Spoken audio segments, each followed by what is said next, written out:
Good afternoon, ladies and gentlemen, boys and girls, and welcome to another episode of The Spirit of Music and the Status Quo.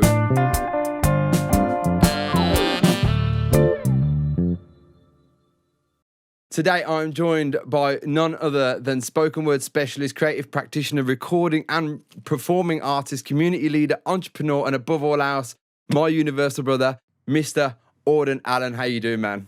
I'm great, mates. How are you, man? Yeah, I'm good.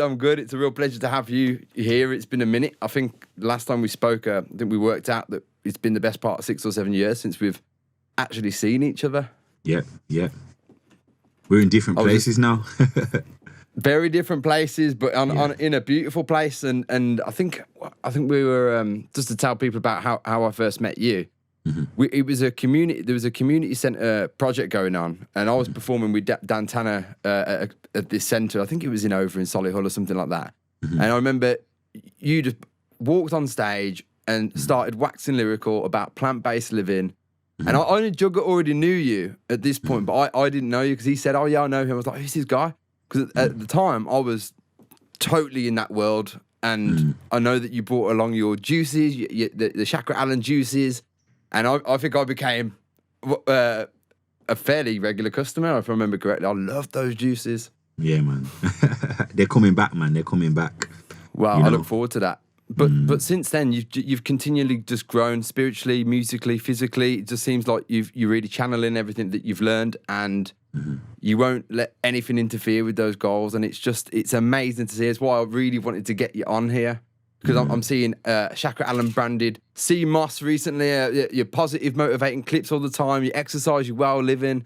I've seen you recently rep Dunga's clothing. Is that something that you're a part of? Or is that Dung Greens? Dung Greens. Dung Greens. Okay. So it's DUNGRNZ, you get me? Why did I read it Dungas? I don't know why I did that. Dung Greens, I like that. Okay. Dung Greens. So yeah, it's my wife's business. It is? Okay. Yeah. So Hallie Ray, she makes Dung Greens. It's a really cool business because it's kind of got like they're dungarees, but they've got like that, that comfortable jogging bottoms material. You know them jogging bottoms that we wore when we were teenagers?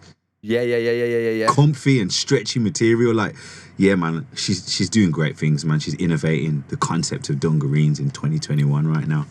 I'm going to have to get myself a pair now that I know that they're made out of that, because I didn't realise what they were made out of as well, because, typically...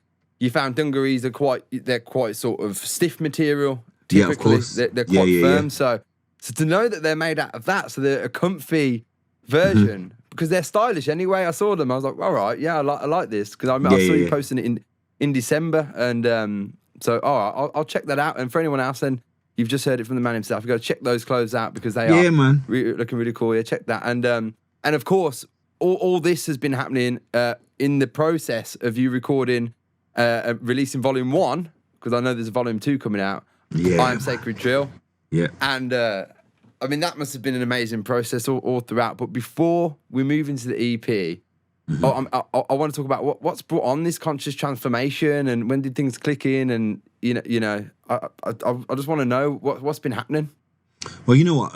When I had my first spiritual journey, it was an incredible journey. I started to really coming to terms with certain aspects of myself internally, and connecting with those aspects. But the issue at that time was, even though I was living a plant-based life and I was going into nature and I was doing meditation and I was doing yoga and I was doing all of these things, in my mind, I had created this association that because now I've discovered these things, I am now separate to my environment.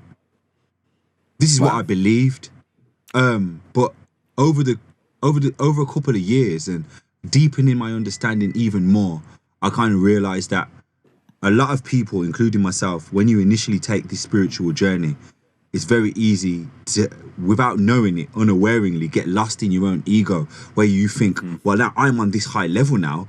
I'm feeling empathetic. I'm getting visions. I'm doing meditations, and now I'm not like them. They're not like me. I'm better than them now. So you can begin to have this superiority inferior complex, and it's not blatant. It's not exaggerated. It's quite subtle, and it's subtle because the frequency that you're on at that present moment, it's hard for you to relate that frequency to the environment that has caused you to almost get to that frequency, come out of that environment and raise yourself to that frequency.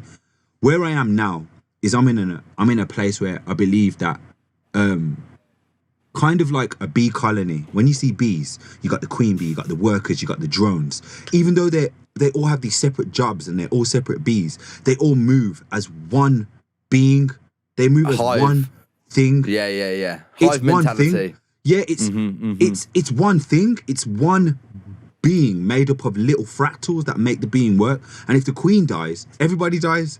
So it's true, yeah. That one queen, and there's only ever one queen ever born and selected. It doesn't, like, there's not a crazy amount of queens that just come about and is they're selected. That's it. She's the queen, and then when she dies, that's the colony's done for. Done. And the funny thing about it is the queen actually never leaves. She never leaves the hive, but all the other bees are leaving the hive. So they must have this incredible connection, telekinetic connection, where they're actually communicating as one being. So when I was reading this book, and as I was listening, as I was going deep into my own meditation, I actually realized that I'm not very different from this beehive. I have all these cells, all these atoms, all these systems in my body that are all separate, but they're all working for the one organism, which is me. So going back to your question of what I was saying is, my mindset is now in a place where I'm moving as if I am a part of this oneness, of this being, and everyone around me is a part of that. And everything I experience, positive, negative, even when I'm in conflict, even with people who I don't really vibe with, I now see them all as everything is actually a reflection of me. So instead of pointing the finger and be like, I don't like this person, or I don't like your vibe, or you're this or you're that, I literally just turn the fingers other way and say, why am I reacting like this? Why have I decided to perceive this situation like this? What is the lesson to learn from this? And in that situation now, everyone I speak to, everyone that I'm around, everything I experience is now a part of my learning and a part of my evolution. So now I can be spiritual, knowing that as I evolve, my evolution has this effect on the evolution of everything in this whole universe. And that's where I'm at now. That's where I'm at now. You know what I mean? Well, you can see it, and you know, it's intrinsic with your music. You know, that very essence, and the fact that you've come to understand and to learn that we are all this single existence, almost experiencing ourselves subjectively. And that's amazing. I noticed in the music as well, there's a moment you talk about ayahuasca. Have you, when I first practiced with it years ago, it was less known in the Western knows, it gained a lot of momentum. Did this aid you or on your spiritual journey? Where else did you find other, so you said a book as well. I mean, I tried ayahuasca. I've had ayahuasca twice. DMT, magic mushrooms. In my whole soul searching, I decided to try all of the plant medicines to see what I could learn from it. And that's important to just to say. I really feel like that's an important, word to describe them as. As soon as you start calling them anything other than that, you really take away from their many thousands and thousands of years of history. The people that have used them, and for their practices, and for the most part, their religion. When we start, ordering them into, drug categories and stuff, it becomes a very dangerous place when it comes to understanding and learning and practicing with them. Sorry, carry on, man. Well, words have power. So just to add on to that, words have power, you know what I mean? So as soon as you put a power behind a word, or you decide to call something, then you've put your own light and your own energy into it. So I call it plant medicine. Then it's going to be a plant medicine for me because of my associations with those two words. The minute you start calling it a drug, then it's not that it will become that because you've called it that and you've believed it to be that. So that's what it will be for you.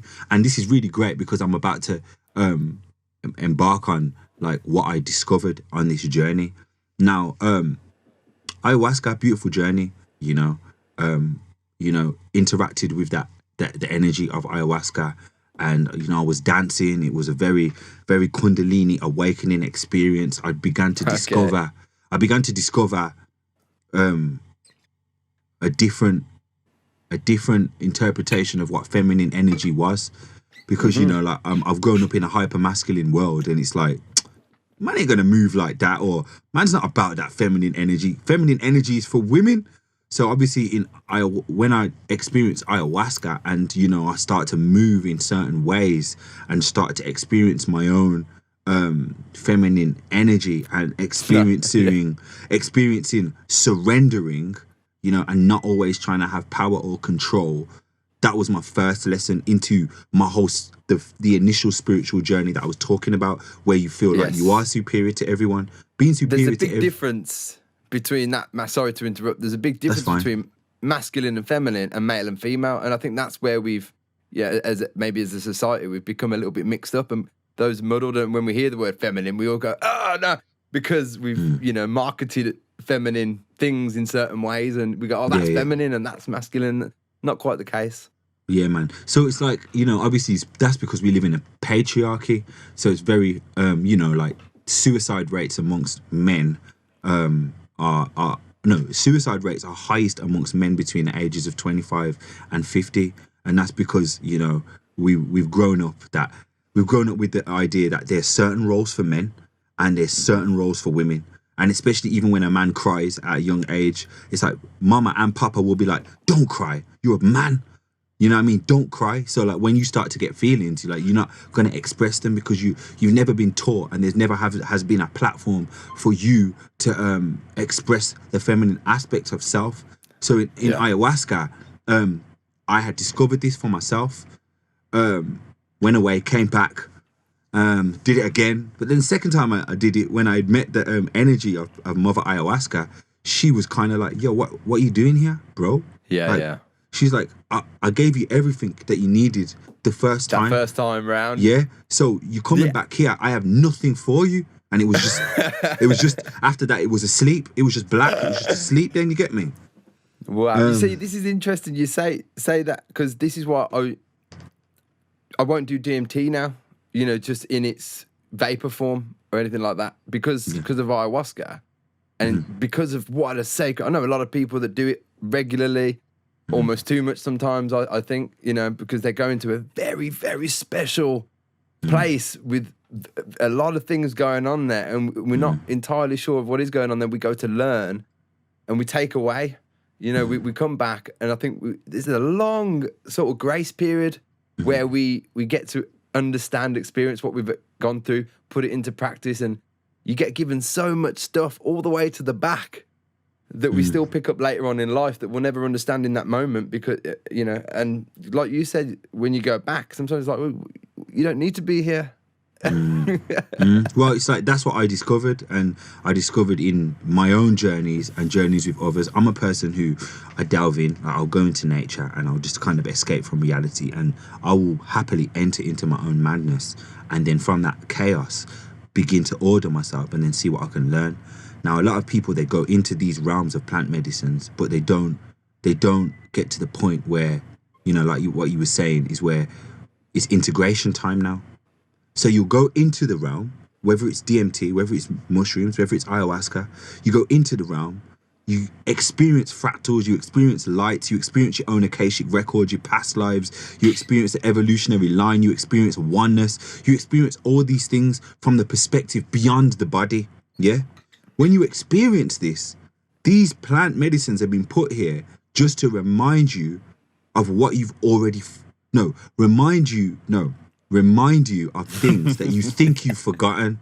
Do you know what I mean? Because you're living in this reality in the West, it can be a massive distraction. So these things can kind of reset you. Yeah. Do you know what I mean? That's a great way of putting it. It's that remind, isn't it? In fact, the word is really poignant in that. You know, when we talk about the word the reset, the remind, the reevaluate, the reassess, you know, the reroute, you know, it's a very, very important part of our language. And I think you're very correct in why these things are here. We are abundantly, you know, I think spoiled with information now in this age. You know, we have everything available to us. The most useful to the most valuable information is at our fingertips at any given moment. And to process it all the time, how far does that take us away from our root or our other selves that we just get distracted away from being? And a lot of people don't want to hear it. A lot of people they don't want to hear what might be going on all the way into the depths of their spiritual core, because they might not like what they see. And that's another thing about this plant medicine. That's why I think it's called medicine, if I'm honest, is because it's a healing process. And to heal, I think we have to come to terms and come to face, those darkest, biggest fears and most beautiful lights. But in essence, it can be a very, a hard place to enter. Maybe that's why we try to busy ourselves all the time. Well, that's the thing. The beautiful thing is the reason why we've been put onto this physical reality is everything we've learned from the metaphysical realm or the process of our evolution. We are here to anchor that into this reality. That's the whole concept of heaven on earth. So, and to do that, we have to, and I'll come back to it, we have to be able to go through the shadow, the gift, and the siddhu. You get me? I will explain that a little bit. I'll explain that a little bit later. But what it is once you've gone to that realm and you've experienced that, and what a lot of people do is they begin to believe or create a program within themselves where it's like, this reality is not cool. I hate my own reality, my own physical reality. So whenever I feel stressed or whenever I feel like I have to go through some shadow work or things aren't working out, instead of seeing what the lesson is, what I'm going to do is escape. We escape into the plant medicines, we escape into marijuana, we escape into alcohol, we escape into sex, we escape into anything that can provide us an escape. We're happy to do it. Why? Because a lot of us are not willing to do the work that is necessary. Spirituality is a beautiful path to take, but people need to realize that in order for the caterpillar to become the butterfly, the caterpillar must be destroyed and brought to its basic form in order to become a butterfly. Hence why, 1 second, brother. That's actually a fascinating thing, a good analogy. Is my daughter's very young, she's 2, she's really into the Hungry Caterpillar, and she loves seeing it. And, as the book goes told, and I was like, oh, do you want to see a real caterpillar do it?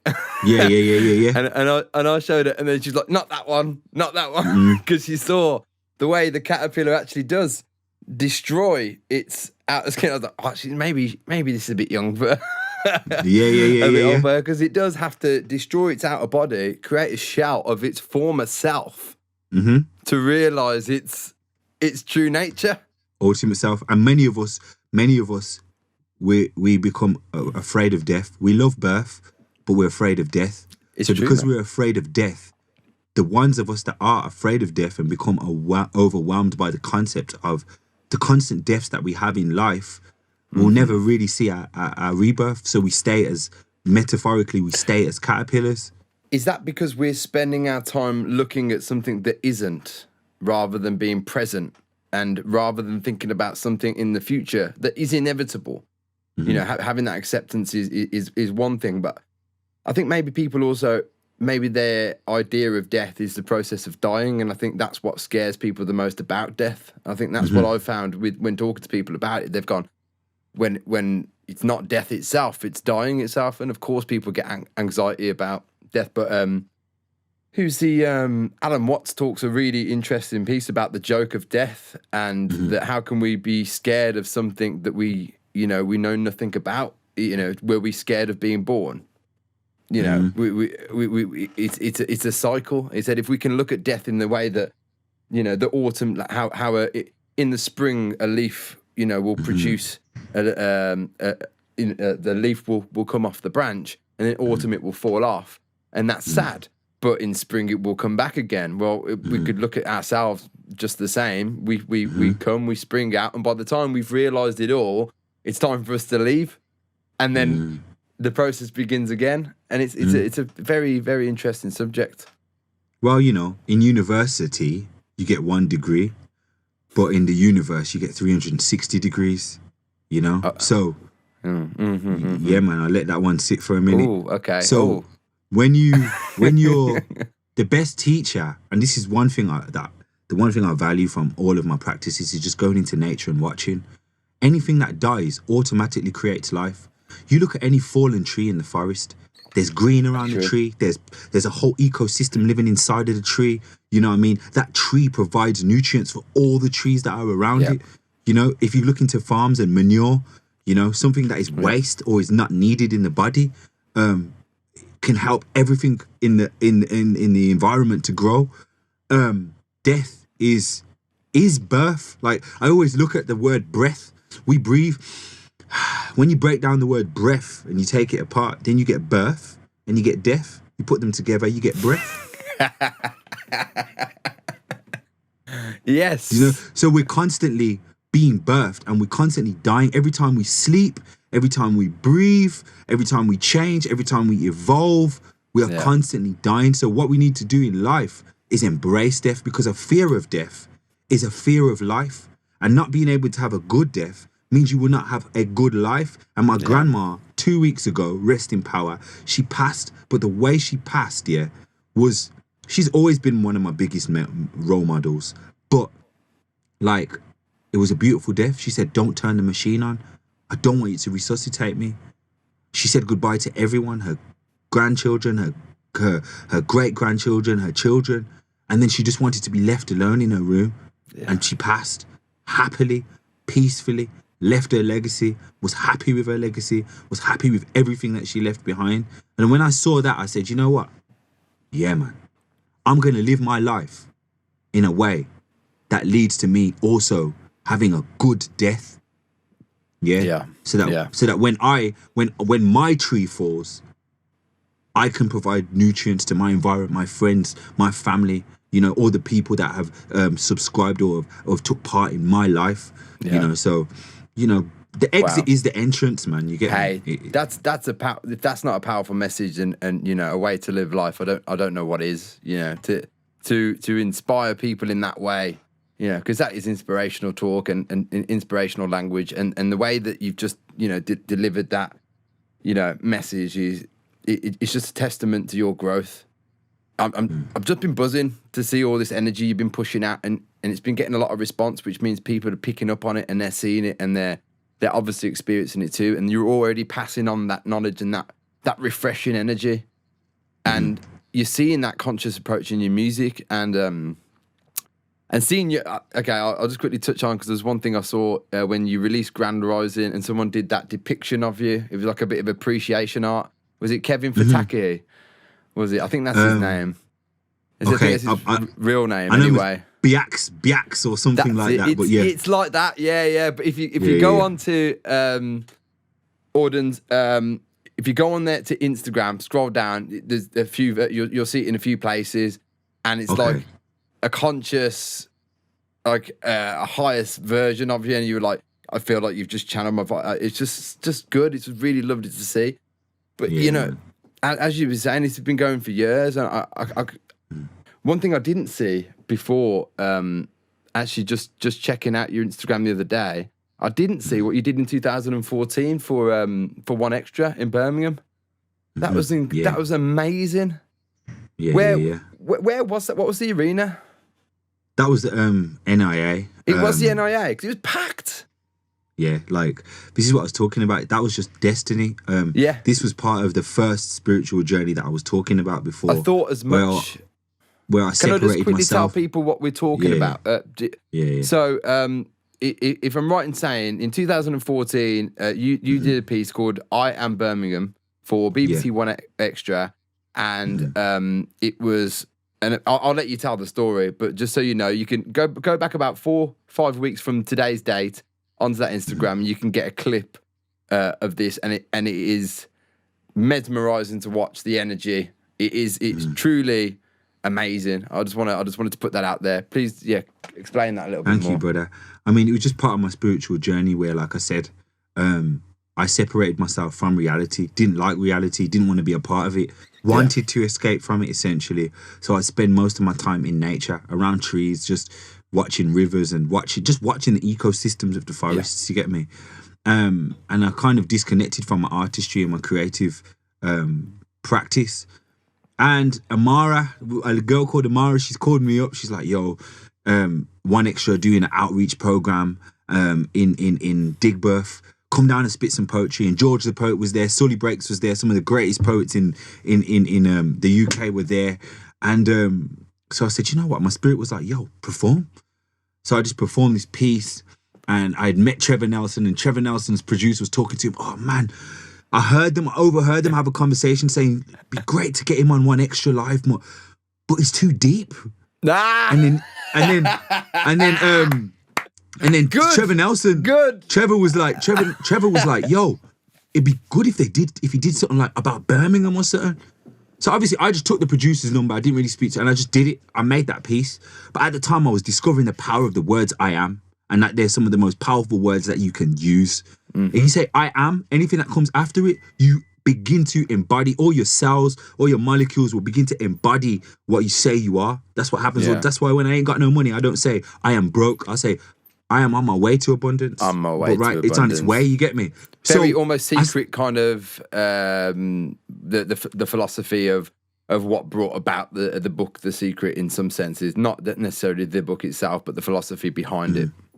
Yeah, of course, man. So the poem's just like, I am Birmingham, I am the flowers, the trees, the grass, the canals, the leaves, I am Broad Street, I'm that kid on the back of the bus writing bars, I'm this, I'm that. So I just started to speak about all the things I wanted to be that I wasn't actually at the time. Some of the things, but not at the time. I was almost trying out the power of the words I am. It was, and I ended up, the way you stood up, that it got, my eyebrows went, oh, okay, because when I saw you walking backstage, I thought, man, this looks tight. This looks really professional. The way you were backstage, you see your boy and you roll through and you see someone's already doing a dance performance up there. And I'm saying it's big performance. There's a ton of people in this arena and you're just walking through and then you're sat down and then you said, when the music starts, I'll just know that I'm going to do it at that point. And as soon as I hear it, I'm just going to go.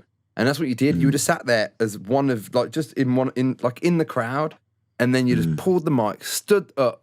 I am. And at first, people were like, so what? And then everyone just rallied behind you, and the whole of that crowd just swarmed you. It was the feeling must have been amazing. And then you walked all the way up through to the stage, and finished perfectly right at that point, and said, "I am Birmingham." And it was momentous, mate. I hadn't seen that before. So that was the first time I've seen that. And it's only recently, so I was really, really something I wanted to really pull up. What was beautiful about that whole process is, like I said, I wasn't in the scene. I wasn't doing anything. I came out the scene. I did that whole spell, because all words are spells. And it was a beautiful spell. And in that spell, it wasn't about me. It was about Birmingham. It was about my city. It was about my legacy. It was about the legacy of my city. So not long after doing that piece and that piece coming out, I began to get more work from the BBC. I did I Am One Extra. I Am Outreach. I got a job in a school where I've been working in there for 6 years now. So that all came from that now? From that point, because I was literally saying to nature, I've got to go back in the world. I don't know how I'm going to do this. Like, I don't like the world. I just like to I like to meditate and be in nature. I want to do this every day for the rest of my life. Yeah. But the higher self was saying, nah, you're here for a reason. You've got more to give. Yeah, and I've been reading this book and it was saying that, every one of us is part of a fractal network of beings, and we all move as one, whether we know each other or whether we're aware of it or not. When one of us evolves, the rest of us evolve. One evolution triggers off the evolution for everyone else. Do you understand what I'm saying? Yeah. So I didn't understand this at the time, but I went back to school, got back in the circuit, started putting art out there, started working, doing commissions, doing all of these things that the universe had sent to me, and I just took it all on, not realizing this effect that it was having on these children, this effect that it was having on me, having on my family, having on my network. And then through that whole process, I've just been going through this process of attaching to new networks, evolving, detaching from them, creating new networks, evolving, detaching, and it's just like attachment. And it's a difficult process. It sounds beautiful, and it is beautiful. Because you're resetting every time. Yeah, because it's hard though. Because when you're a part of something, a lot of the time when it's very hard to learn the process of detachment when you're constantly in the process of attachment and you see it as separate things. There's attachment and detachment. Some people will say it's all about detachment and it's not about attachment. Some people will say it's all about attachment and it's not about detachment. But really and truly, just like the sun and the moon, it's a dance. There's a time for detachment and there's a time for attachment. It's yin and yang balance, isn't it? You've got to have both. Of course. In every I think in everything there's a parallel opposite. Something that's running side by side that is intrinsically, I could use that word, I'm really enjoying that at the moment, is intertwined and rely on one another. For if it wasn't for the one, the other would not exist. Exactly. Simple. Which is why I do not believe, or I do not subscribe to the concept of balance. I don't ascribe to it, and the reason why I don't is because balance, to me, when something's balanced, it's still. Okay. It's still. But we live in the realm of duality, and we live in a realm of where movement is important. Just think about you taking a step. When you're taking a step and you're walking is a process of balancing and unbalancing and balancing and unbalancing. Do you know what I mean? So it's always a dance. The sun and the moon, it's nighttime, it's daytime. Really interesting way of putting it, of course. Yeah. It's never going to be balanced, just still. Yeah, when you're trying to balance, you're like, oh, I'm trying to achieve balance, or I've got it. You're still now. You're not moving. Nothing grows in still waters. Everything. If you see any river that is still, everything's dead.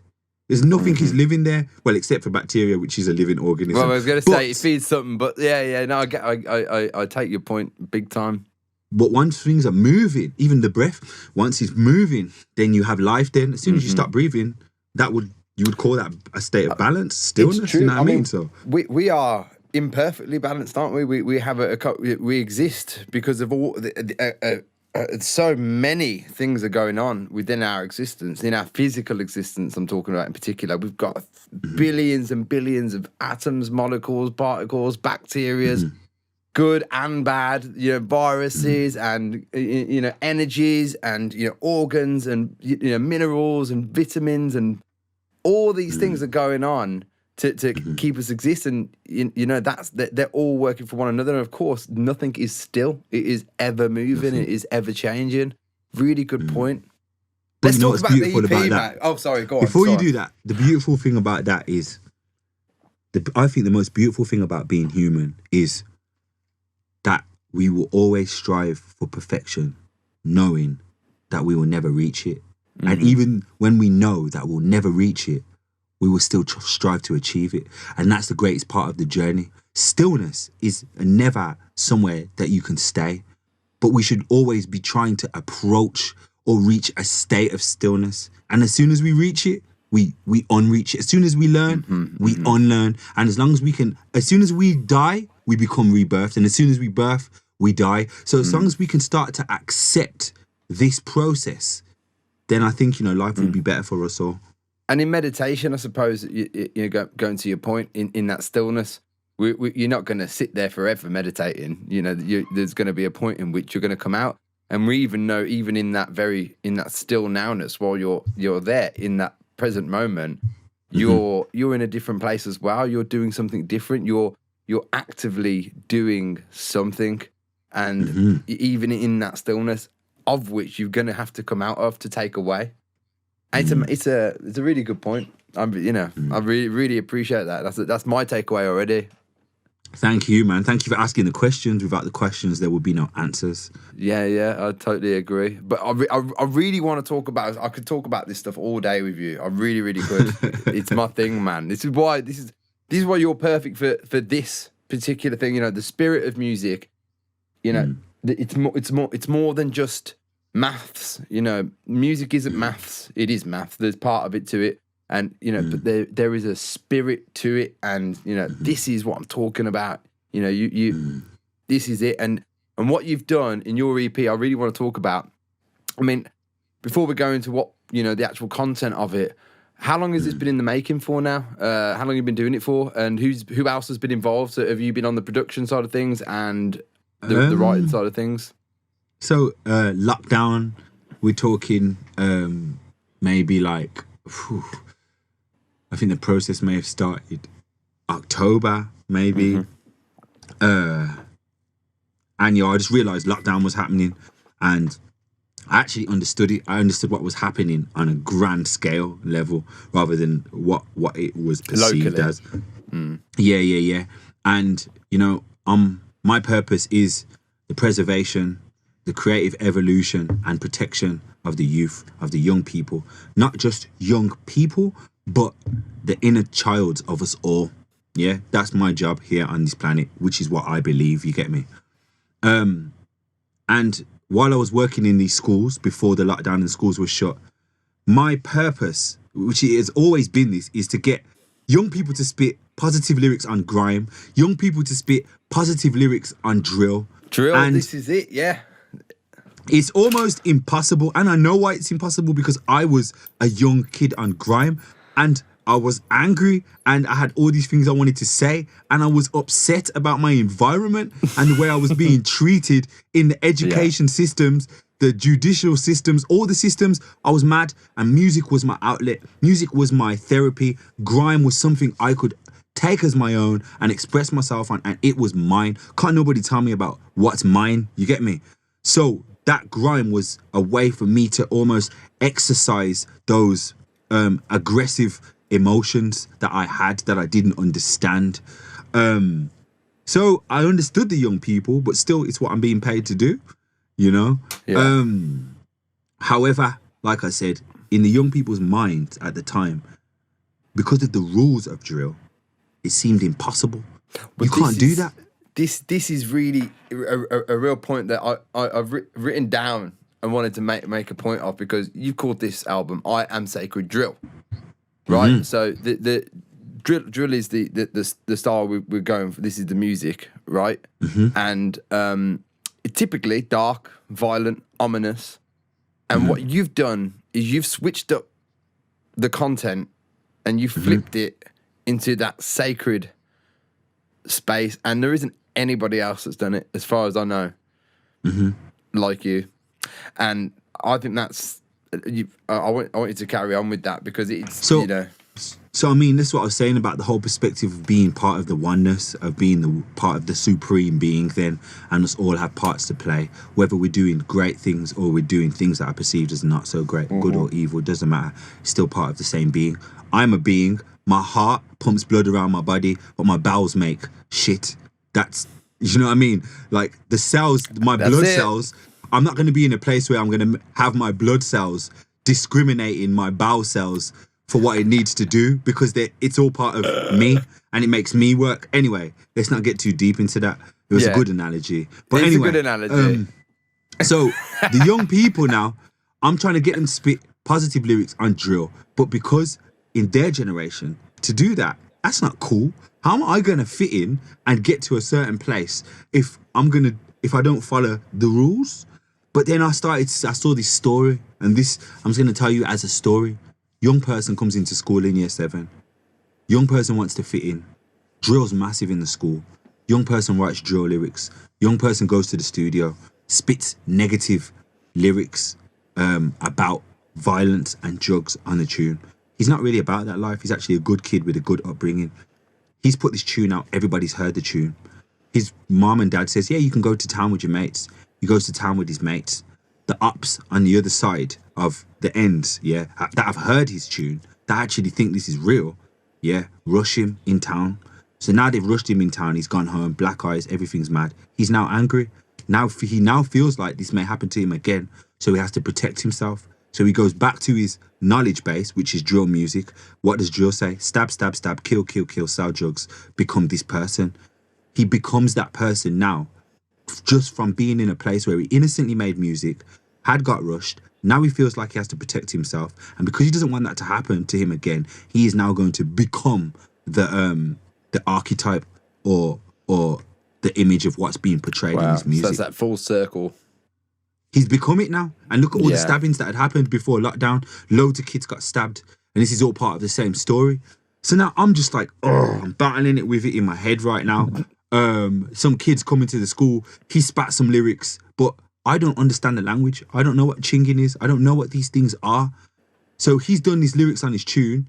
The teachers have heard it, you know. When the teachers have heard it, he's got expelled. I've nearly lost my job. I didn't understand the words, mate. Well, how can you? You know, it's constantly developing. You can't be expected to know everything that comes out of the youth's mouth. Chinging meant stabbing. Corn is like something to do with guns. Like really? Chinging is stabbing. Chinging, for me, if I heard chinging, I'd be like, okay, shotting maybe. Yeah, but rattling the coins or something. Yeah, so the language had changed. So then this was me now saying, all right, cool. I believe in intergenerational connection. So now this is all the other adults, all the teachers banned drill, you know, all the adults talking about drill, like how they spoke about grime, negative, dead music, this and that. We're not accepting it. So the youths love it. The energy of it is great. One time I'm sitting in the studio in school. I stood in the studio in school and they played this. I said, play me your favorite drill song. They played me the favorite drill song and all of them were jumping up and down, spitting the lyrics word for word. And I'm sitting like, whoa. This energy is incredible. I get why they love it now. You get me? I surrendered to it. You get me? So when I surrendered to it, I've done this Zoom call, and on this Zoom call, this had nothing to do with drill. You know, we're giving advice to the kids, and one of the kids said to me, he goes, "You can't try and talk about the change. You have to be the change. You can't tell people to do it this way, or tell them to do it that way, or try and tell the youths what to do. Be it first, and when we see you doing it and it's working, we'll follow it." He weren't talking to me. He was talking to the other youths in the Zoom call. He's bang on. He's bang on though. He's not wrong at all. Bang on. I've always wanted to. I've always been high vibrational in my spoken word, but I've always just fit the bill when it came to a genre. So when the lockdown came, this was now my opportunity after hearing all of this and experiencing all of this to say, let me get the power of my high vibration of my spoken word and put it together with drill tunes. Now, I didn't produce none of the pieces on this EP. Okay. I actually searched the internet for young London, UK R&B drill producers, and I found out that there's this whole thing in the production industry which is called leasing, where you can lease a beat for like 30, 40 pounds. So I was leasing beats off 17-year-olds, 18-year-olds, 19-year-olds that understood the genre. So I'm already investing in the community. You are of the young people. in there, and the tunes are wicked. There you go. Tunes are You're wicked. already, by doing that, by me not trying to be an older person who's saying, "Oh, let me try and create my own version." I'm gonna make it. Yeah. I'm gonna get it from the understanding of young people who live this, who really understand the sound, and who are really working with the best of the best. I leased all these beats from them. I put my lyrics on the tunes. This time, I didn't try to mix or master it. I paid someone else to do it. This is the first time I've done this. Just pay a specialist to do what a specialist does. Do you get me? Don't try and do everything. Yeah.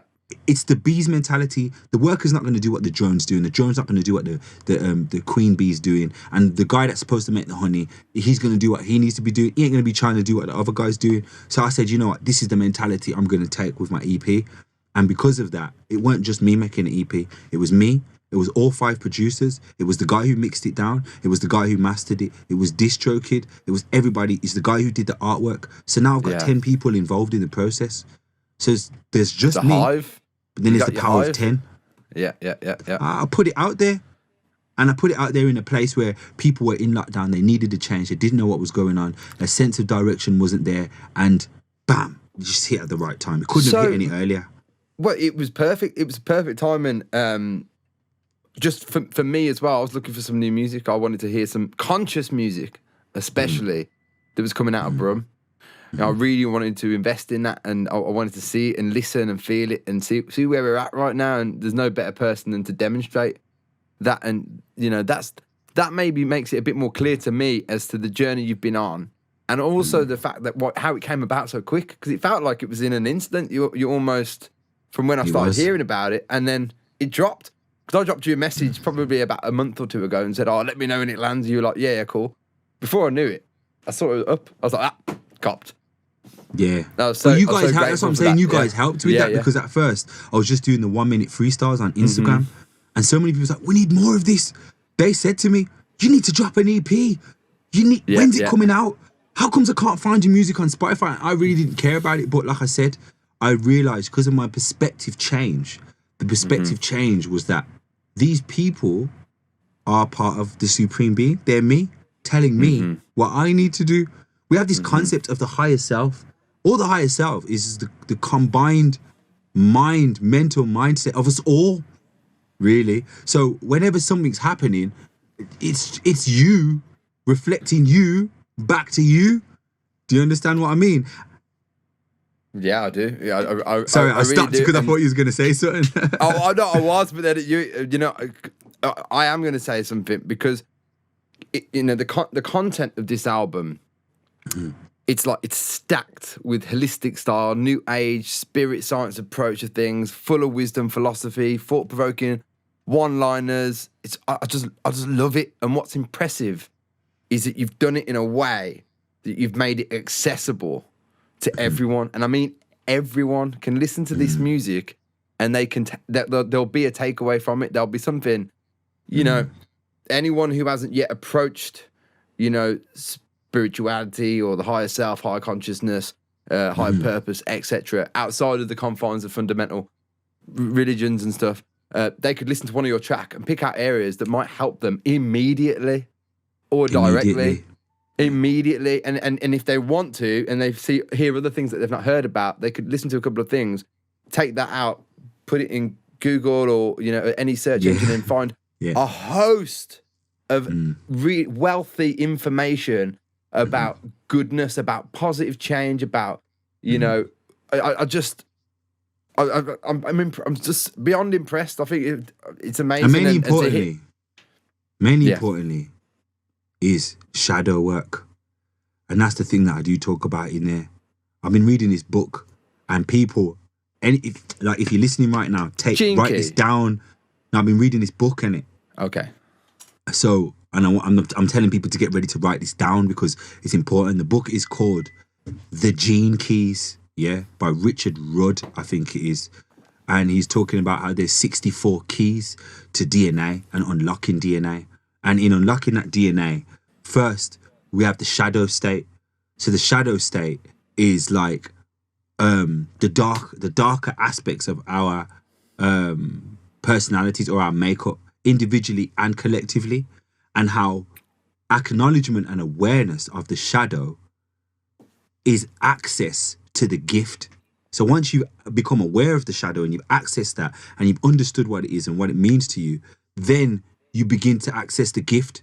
Once you access the gift and you start to understand and practice the gift, then you get the sidhu, which is the ultimate state of being. And this is not a straightforward process. Sometimes you'll be in the shadow and then you'll feel the gift for a bit, and then you might feel bad because you feel a little different. So you might go back to the shadow. You might bounce between the two, and then you might feel the sidhu for a little bit, which is the ultimate state of being. But the book is beautiful because you don't read it from beginning to end. You can read it unconventionally. It works on divinity, so you can pick a random book. Yes. Yeah. And it will literally work. It will be what you need to hear at that moment in time because there's a divine intelligence inside you that feels random, but it isn't random. That's the book right there. Gene Keys, Richard Rudd. Check it out, guys. Man. Put that one in the summary. But like what I'm talking about, how that relates to the album is that a big part of it is understanding that when you do spirituality and then you meet the shadow or you meet the darker aspects of yourself, that's your higher self saying, I have something great for you. But first, you must deal with this. You must tackle this.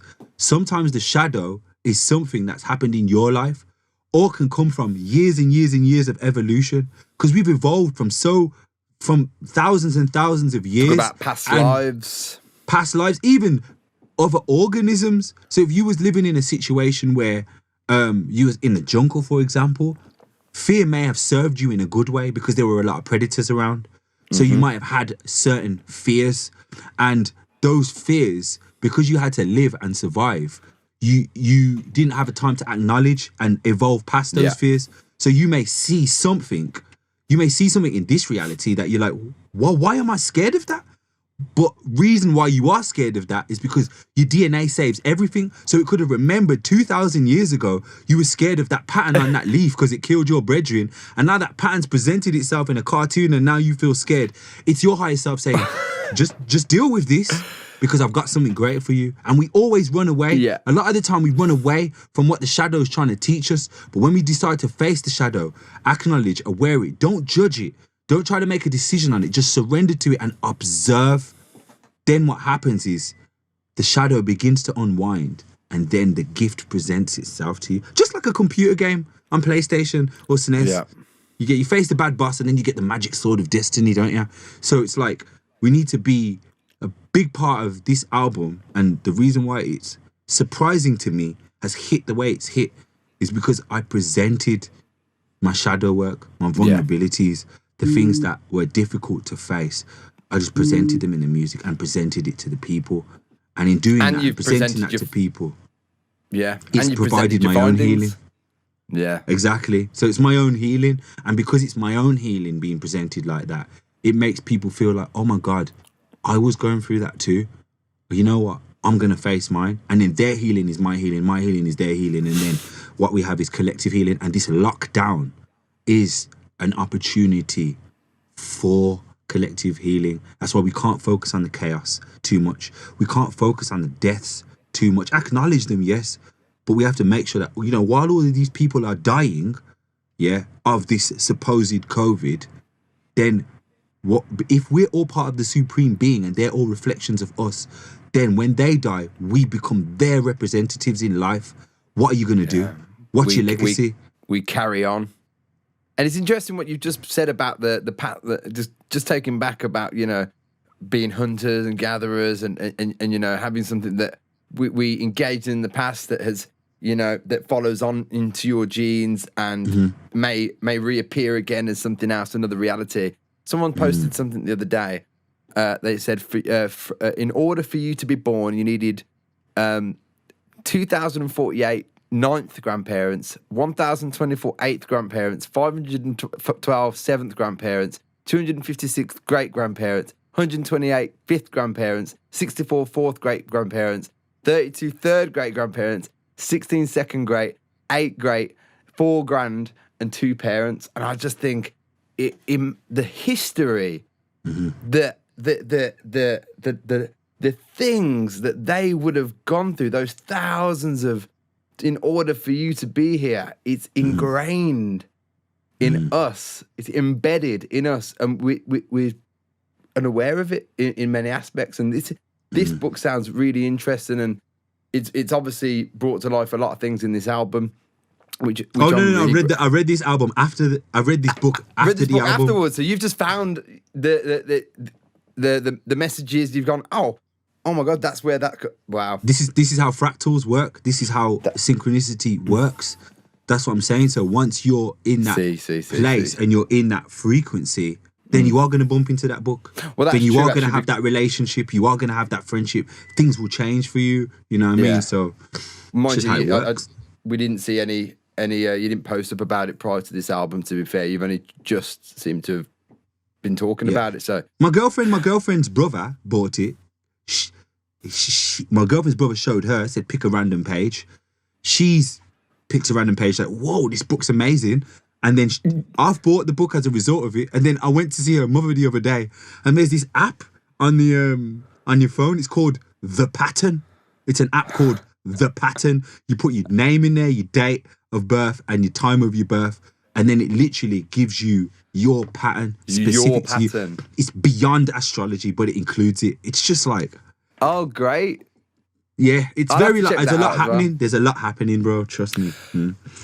What's on the album? Yeah, I know you've just talked about your wife again, and I want to say on the album, some of my favourite tracks on there: Grand Rising, Christ Consciousness, Karma, Care for You, and that is featuring Halle Ray. Amazing voice, by the way. I really enjoyed the Tantric Romance. By far the smoothest track on the album. Love what you did there. Do you have any favourites yourself on that album, and if so, why? My favourite track would be Christ Consciousness. It would be because it's like, you know, I'm saying some quite poignant things on there. Things that at the time of writing it, I know it's coming from a deeper aspect, but just the physical 3D me is like, can I say that? Can I say I've got that Christ consciousness, but I'm not Jesus? Or can I say that I'm the son of Ayahuasca? Can I actually even say that? And then the higher self is like, yes, you can. You get me? So it's like me saying it and bringing that vibration to the forefront. It's almost like at the time of writing it, maybe in this present moment, I wasn't completely in alignment with that frequency and vibration. But after making the tune, creating the tune, and listening to that tune, I am that now. I've made the decision to become that. I've made the decision to manifest that into my life. Just saying, I've got that Christ consciousness, you know. We're all connected to the Christ consciousness. Do you know what I mean? So is that because the goal? The Christ consciousness, when we talk about the spiritual planes, the conscious planes, because there are so many, Christ consciousness seems to be up there at the top.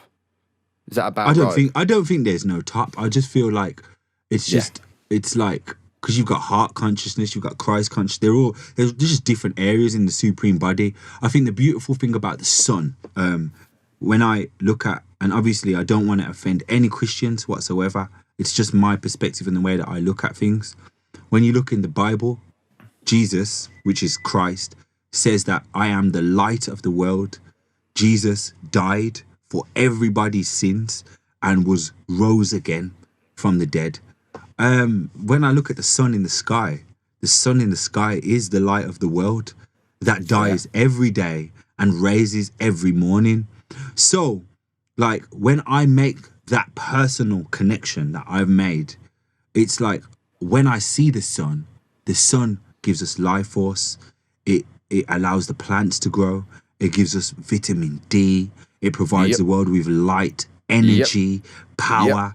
It allows us to see, experience things. So when I see it's life, it gives life. It does. Exactly. So that's why I've lost you. No, you haven't. I'll be right back. Okay. Oh, there you go. I got you. So it's like when I look at the chakras. I mean, you've got the solar plexus chakra, you know, and the solar plexus chakra is meant to be our inner sun, you know. Going back to these fractals, we are just a copy of a macrocosm. So that sun, when I'm looking at that sun in the sky and looking at what it's doing, then I'm also looking at myself. Am I not? You know, do I not have an inner light in me that can also shine and give life force? Well, yes, I can. Do you know me? Because I have the power to create life too.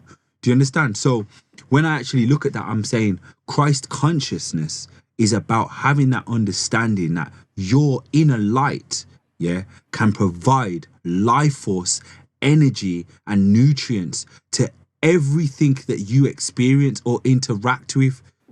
So Christ conscious to me is about looking at the sun as my teacher, my role model in the universe, and following that example and becoming like the energy that I'm learning from. So, you know, and then that allows me to then understand the story of Jesus and then understand the story of Muhammad and understand the story of Buddha and all the great teachers in the world that have provided light, life force, spiritual evolution for us all. That's what Christ consciousness represents for me. I honestly, don't think I can follow on from that. If I'm perfect, I think you've rounded up this album and your journey so far in such a meticulous fashion, and I think everyone who's watching this will agree. You know, the way you carry yourself, the way that you present, you know, everything that you've found, and the things that you're doing, keep doing it. It's a pleasure to have you here. It's a pleasure to see and witness it. It's a pleasure to be your friend. It's a pleasure to see it all happening for you. I'm really, really happy for you, and I think we've all got a lot to learn from you and what you found. I'm gonna check out Gene Keys. The Gene Keys. I think everyone should check out that. I think everyone should do that. But before you go and check that out, you have to download this man's album. You can find it on Bandcamp, which is where I think I got it from. But I know you can get a lot of exclusive content from your link tree as well. Mm-hmm. Is that correct? Yes. And is there anywhere else people can find your stuff? Well, it's everywhere. It's on Amazon, it's on Spotify, it's on Apple Music, it's everywhere you can think of. It's even on Napster, it's on Twitch, it's on Instagram, it's everywhere. TikTok, it's everywhere. So you did it through Distro. It's pretty much gone across to every platform. Yeah, DistroKid, just get the premium and just put your stuff out, put your art out. We're living in a realm now where there is no system, there is no label, there is no authority. We don't need a messiah now. We all are guided by our own inner light. So if you want to make something, you can make it. If you don't know how to do something, you can take a Google approach to life. Let me say that again. Take a Google approach to life. To life. You know what I mean? Like, you know what I mean? I've got a keyboard in my house. I don't know how to play the keyboard. You now no longer need to pay a teacher to sit over you and teach you how to play keyboard. You could put it into YouTube, and YouTube, if you put in the time and the effort, you can learn how to do it. So anything you need to do, whether write a book, make an animation, put out an album, find out how to do it first, write the information down, practice that information, put it out, be whatever you want to be. You actually can now in this reality. Don't need nobody else. You just need your own time, your own effort, your mindset, a drive, and you can do it. Oh my gosh, you see, and that willingness you were talking about earlier as well, the will to do it. And like I say, everything that comes out is a continual inspiration. Thank you again. I think you've said it all, man. I think we can all agree. Thank you for joining us. Thank you, bro. My brother. Yeah, man. Thank you every time. Satnam. Satnam. You get me? Have a great one, man. We're going to do this again soon, hopefully in the physical next time as well. I'm ready. I would love to talk with you at any time. You've provided a great platform, and I want to thank all the listeners, and I want to thank you for making space, because when we make space, that's when we can make things happen. Thank you, brother. No question, man. Mr. Auden Allen, what an absolute star. Big love, man. Peace. One love.